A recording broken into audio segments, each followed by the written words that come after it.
नमस्कार, आपके साथ मैं हूं दीपशिखा भारद्वाज और आप देख रहे हैं न्यूज स्ट्रीट। हर साल बारिश का मौसम होता है और हर साल नदियां उफनाती है, लेकिन इस बार यमुना ने जो रूप अपने तटवर्ती इलाकों को दिखाया है वैसा हर साल नहीं होता था। हथिनी कुंड बैराज से यमुना नदी में लगातार छोड़े जा रहे पानी के कारण दिल्ली के रिहायशी इलाकों में पानी घुस गया, तो नोएडा में भी यमुना किनारे सैकड़ों हेक्टेयर फसल तबाह कर दी और मथुरा में तो यमुना खुद अपने भक्तों के पास सड़कों पर आ गई। देखिए खास पेशकश, यमुना की कहानी, यमुना की जुबानी, मैं यमुना हूं।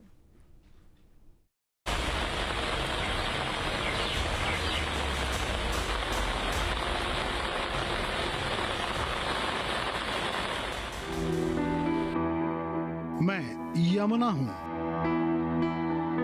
जो उत्तराखंड से निकलती हूं तो हिमाचल प्रदेश और हरियाणा होते हुए देश की राजधानी दिल्ली में प्रवेश करती हूं।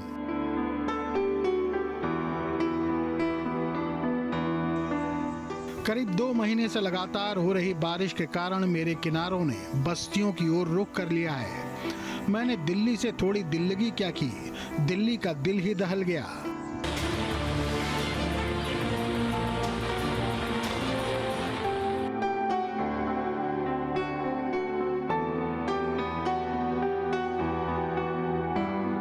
हमेशा एक ही रास्ते से बहते बहते मेरा मन हुआ तो मैं दिल्ली की सड़कों और बस्तियों में सड़कों पर चलने लगी और लोगों के घरों तक भी पहुंच गई। इस बार हमारी एनडीआरएफ और स्थानीय प्रशासन की काफ़ी अच्छी तैयारी थी।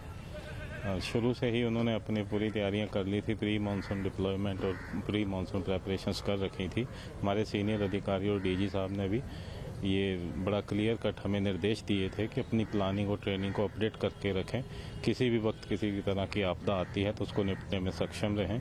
हमारी 4 टीमें कुल डिप्लॉयड थी, जिसने लगभग 1180 के करीब यहाँ पे रेस्क्यू एंड इवैक्यूएशन का कार्य किया।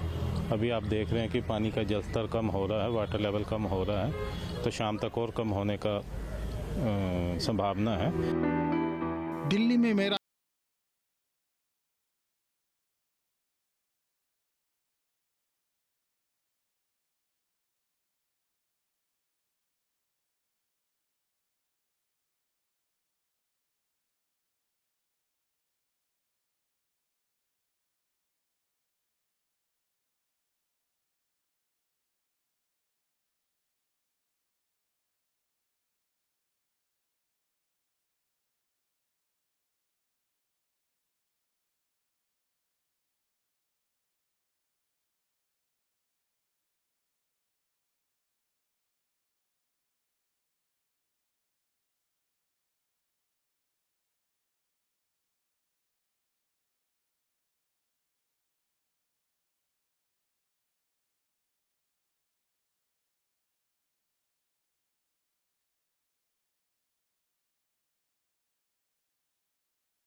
यमुना के जलस्तर से लगातार जो बाढ़ है उसका खतरा बना हुआ है।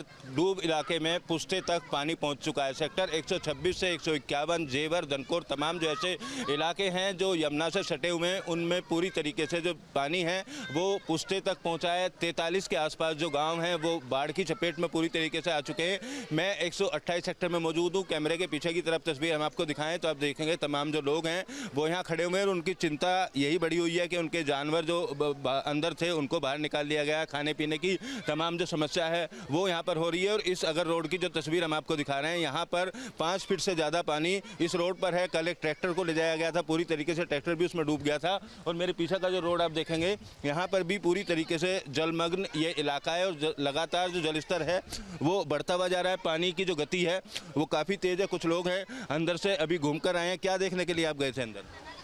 यही बाढ़ के लिए गए थे कि कितनी आई कितनी गई। क्या स्थिति है अभी तो बाढ़ चढ़ रही है। यकीन मानिए, मेरा इरादा ऐसा कतई नहीं था। देखिए नोएडा के सेक्टर 135 का हाल, जहां सैकड़ों फार्म हाउस बने हुए हैं जो मेरी जद में आ चुके हैं, डूब चुके हैं। किसानों के लिए मैं इस बार आफत बनकर आई हूँ। हालांकि बच्चों ने इसमें भी अपना मनोरंजन ढूंढ लिया है। बाढ़ और बारिश से देश के कई इलाकों में हाहाकार मचा हुआ है। और बाढ़ के पानी से लोगों का जो आम जनजीवन है वो पूरी तरीके से अस्त व्यस्त हुआ है।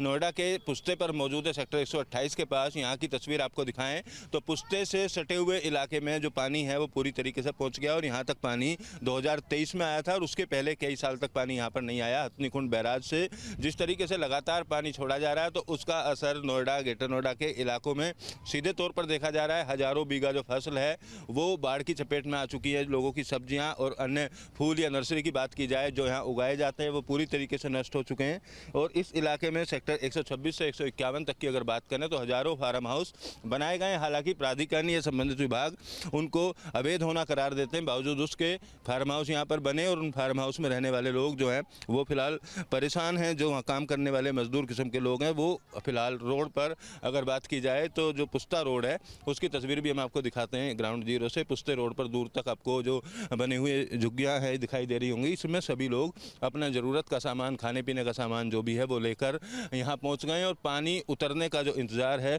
वो इन लोगों की तरफ से किया जा रहा है। और इसी तरीके से जो अस्थायी रहने के लिए जगह इनके द्वारा बनाई गई है उसी में रहने के लिए मजबूर हैं। यहीं अपने जो खाने पीने का इंतजाम है वो इनके द्वारा किया जा रहा है। कितनी परेशानी हो रही है भाई? बहुत परेशानी हो रही है। हमारे खेत तो सारे डूबे पड़े हैं। जो लीज पे ले रखे हैं ना, गुलाब लगाई है तो वो सारी गुलाब डूब गई। अब 23 से ज़्यादा है अब की पानी।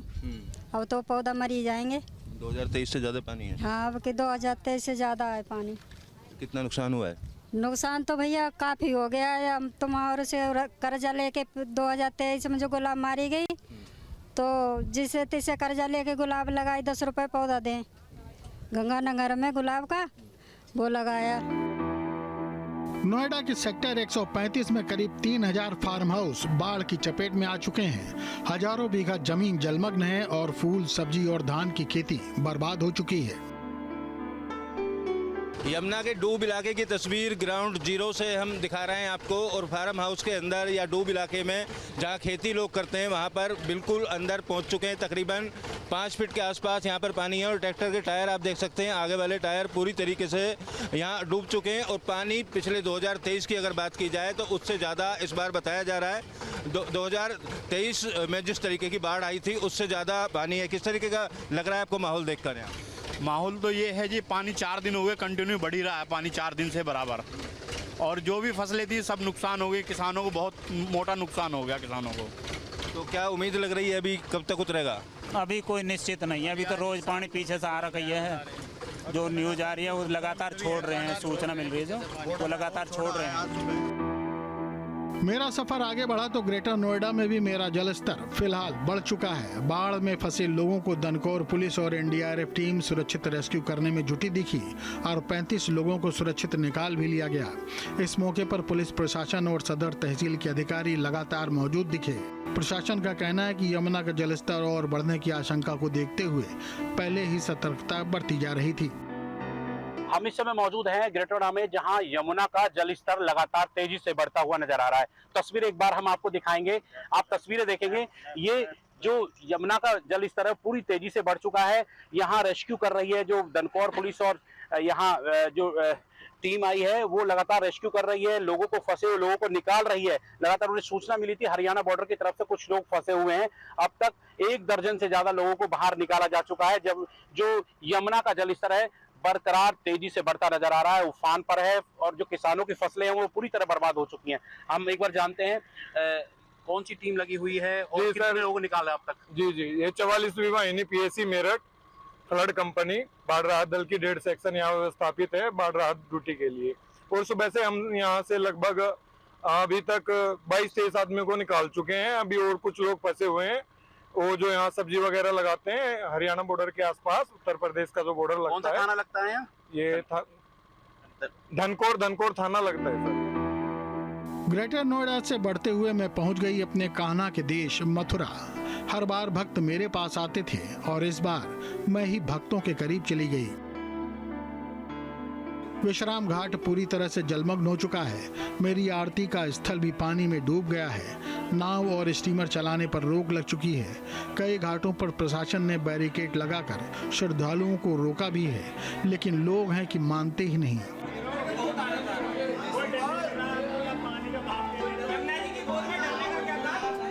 विश्राम घाट स्थल से तस्वीर हैरान कर देने वाली है, जहां तेज बहाव के बीच यमुना में स्नान करते लोग दिखाई दे रहे हैं। यहाँ किसी भी वक्त कोई बड़ा हादसा हो सकता है।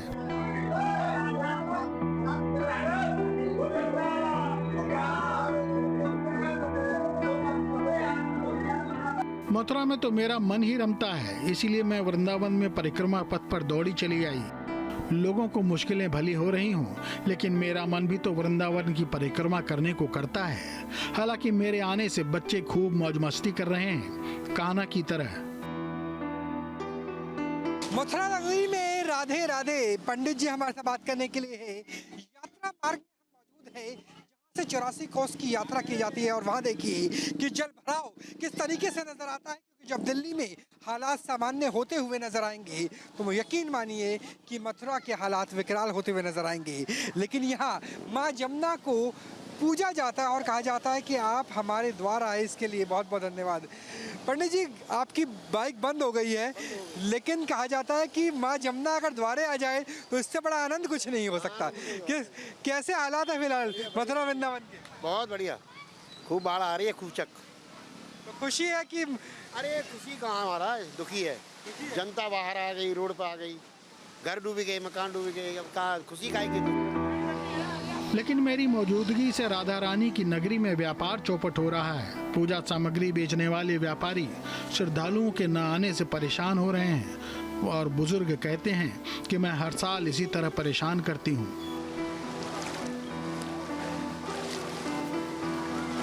मेरो प्यारो मथुरा वृंदावन, राधा नारी की। मेरो प्यारो मथुरा वृंदावन, राधा रानी की नगरी में आपका स्वागत है। लेकिन यहाँ स्वागत आपके लिए बाढ़ का पानी करता हुआ नजर आएंगे, क्योंकि चारों तरफ केवल बाढ़ और बाढ़ का पानी ही रह गया है। इसकी वजह से श्रद्धालु कम आ पा रहे हैं। ये 84 कोसी यात्रा है, यानी प्राचीन गोवर्धन पर्वत की यात्रा करते हुए श्रद्धालु आमतौर पर यहाँ से गुजरते थे, लेकिन यहाँ वाहन डूबी हुई स्थिति में नजर आते हैं और व्यापारी भी खासे परेशान है, क्योंकि अब व्यापार भी चौपट होता हुआ नजर आ रहा है। क्योंकि श्रद्धालुओं की भीड़ से जो गुलजार रहता था, अब वो मथुरा वृंदावन में लोग कम हो गए हैं। व्यापार कितना प्रभावित हुआ है बाढ़ के पानी आने के वजह से? प्रभावित हुआ है। पहले की तुलना में कितने कम ग्राहक आ रहे हैं?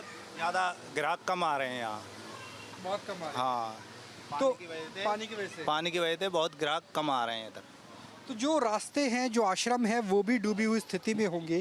तो कितनी परेशानी यहाँ पर आप लोगों को हो रही है और जो श्रद्धालु यहाँ पहुँच रहे हैं उन्हें हो रही है? जी परेशानी तो हो रहा है कि बाहर का लोग नहीं आ रहा है, बाहर का आ भी नहीं रहा, कुछ नहीं, पानी हर जगह भरा पड़ा है।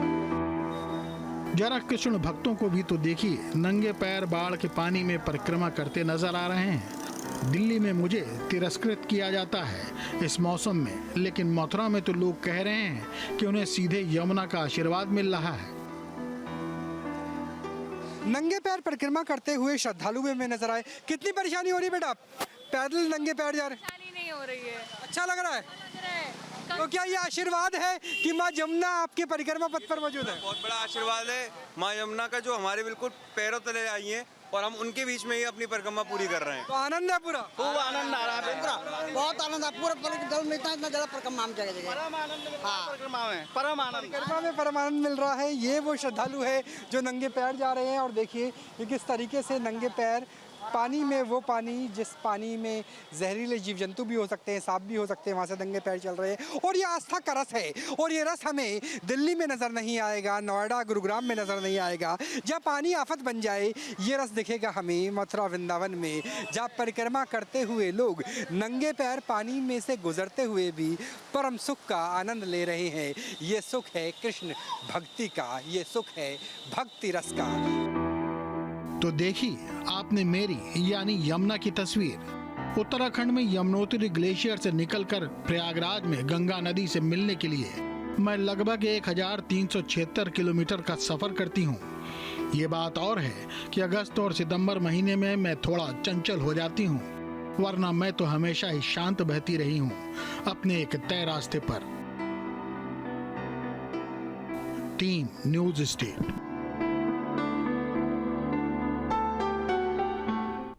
जहाँ भक्ति है हर शब्द में, कथाओं में छुपे हैं दिव्य रहस्य और ज्योतिष देता है जीवन को दिशा। धर्म से जुड़ी हर बातों को जानने के लिए हमारे चैनल स्तुति को सब्सक्राइब करें। चैनल पर जाने के लिए इस लिंक पर क्लिक करें।